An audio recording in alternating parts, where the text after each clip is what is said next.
করছি, সেদিন জাহান্নামীদের ভীষণ কষ্ট হবে, আর জান্নাতীদের জন্য অত্যন্ত আসান হবে, অবস্থাটা খুবই আরামের হবে। নবীজি বলেন, এক ফরজ নামাজ, এক ওয়াক্ত ফরজ নামাজ আদায় করতে যে সময়টুকুন লাগে, কিয়ামতের মাঠের এই সময় এত বড় বিরাট লম্বা সময় জান্নাতীদের জন্য এরকম হালকা হয়ে যাবে। সুবহানাল্লাহ। হযরত আবু সাঈদ খুদরী রাদিয়াল্লাহু তাআলা হাদিস কেন বর্ণনা করেছেন, এক ওয়াক্ত নামাজ, একটা ফরজ নামাজ পড়তে যতটুকুন সময় লাগে, এতটুকুন সময়ের ভেতরে জান্নাতীদের কারবার শেষ হয়ে যাবে। সুবহানাল্লাহ বিহামদি। আর ওদের কারবার তো শেষই হবে না।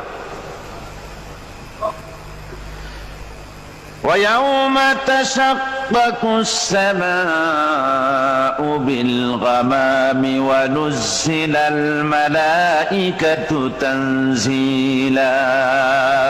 ওরা ফেরেশতা দেখতে চায়। সেদিন আসমান সমূহ